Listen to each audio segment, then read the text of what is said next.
Most people answer the interview question, "What is your greatest weakness?" completely wrong. They either give a cliche answer that recruiters have heard 1,000 times, like "I'm a perfectionist," or they share a weakness that makes the interviewer question whether they're the right person for the role. In this video, I'm going to show you the simple steps to answer this question in a way that demonstrates self-awareness, growth, and confidence. I've interviewed over 10,000 candidates from entry level all the way to executives.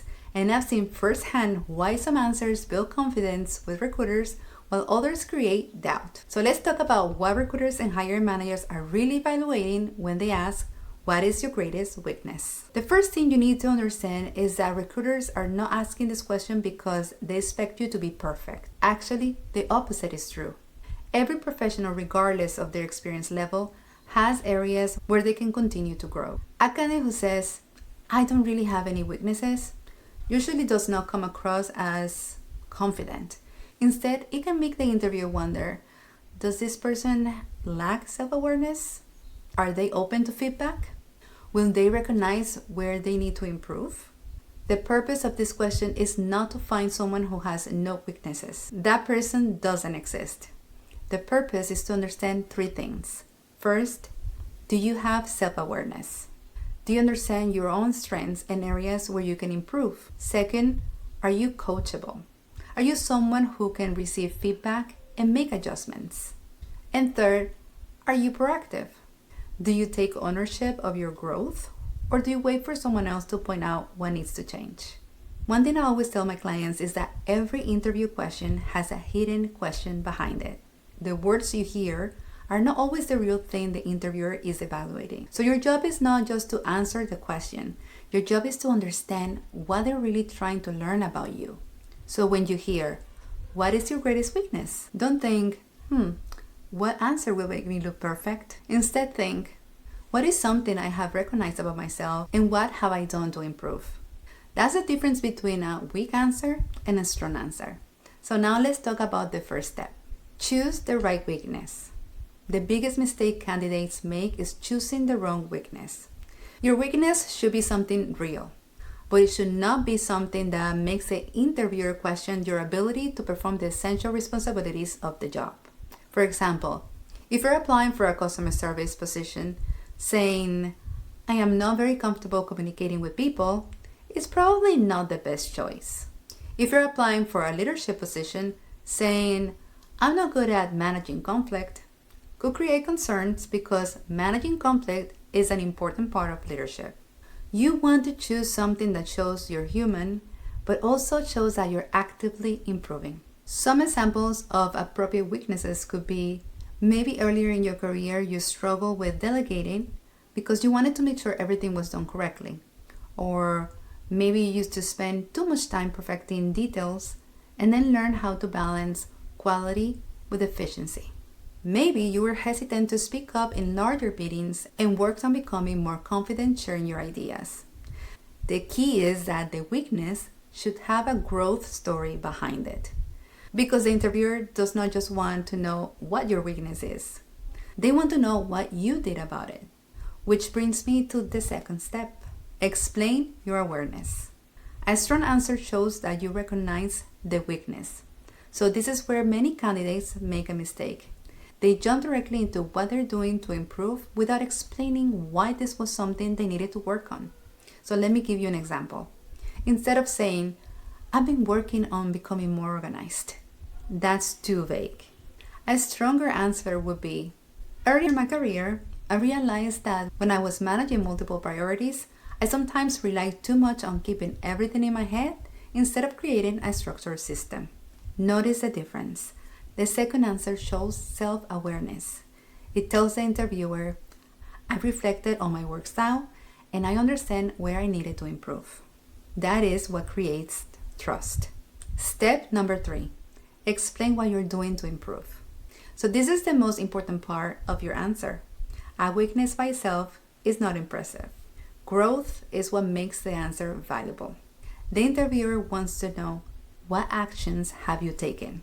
So using the previous example, you could say, "To improve, I started using project management tools and creating clearer systems for tracking deadlines and priorities.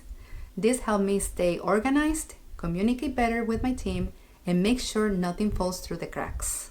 Now the interviewer hears, this person identified a challenge, this person took action, this person improved. And that is exactly what the company wants. They don't expect you to have everything figured out.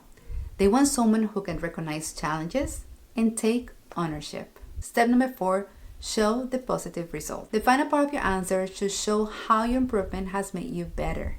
And this is where you connect the weakness back to your professional growth. While organization was something I had to intentionally work on, the process helped me become much stronger at prioritizing, planning, and managing multiple projects at the same time. Now your weakness has transformed into a story about growth. And that is what a great interview answer does. It doesn't hide your imperfections.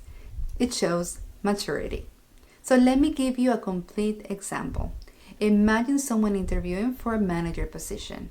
They could say, one area I've been working on is delegating. Earlier in my career, I sometimes found it difficult to let go of certain tasks because I wanted to make sure everything was done correctly and met my expectations. Over time, I realized that effective leadership isn't about doing everything yourself. It's about trusting your team and giving people opportunities to grow. I've worked on improving this by being more intentional about assigning responsibilities, setting clear expectations, and providing support without taking over. As a result, I've become much better at developing my team while also focusing my time on higher level priorities. The answer works because it tells the story. It doesn't say I'm perfect. It says I'm self-aware, I listened, I grow, and I continue to improve. Now, there are also some answers I would avoid. One of the most common is I'm a perfectionist. The reason this answer doesn't work is because it has become so predictable. Recruiters have heard it thousands of times. Also, many candidates say it without explaining what it actually means. But if you truly struggle with perfectionism, you can make it stronger by adding context. For example, I've always had high standards for my work, and earlier in my career, that sometimes meant I spent more time than necessary refining details. I learned that it's important to understand priorities, deadlines, and when something is truly ready to move forward. Now it sounds like a real reflection instead of a rehearsed, copied answer. So remember, the goal of this question is not to make the interviewer think you have no weaknesses. The goal is to make them think this person knows themselves. They're open to feedback and they take responsibility for their growth. So before your next interview, ask yourself these questions. What is an area where I have grown professionally? What feedback have I received that helped me improve? What action have I taken to become better? And how has that growth made me stronger in my role? Because the best answers are not about weaknesses. They're about growth. And especially in today's world where AI can help candidates prepare answers and practice interviews, preparation is important, but preparation alone is not what gets you hired. The difference is your ability to connect with another human being, communicate your value, and leave a memorable impression. You don't have to be perfect. You just have to be prepared, present, and authentic. You got this.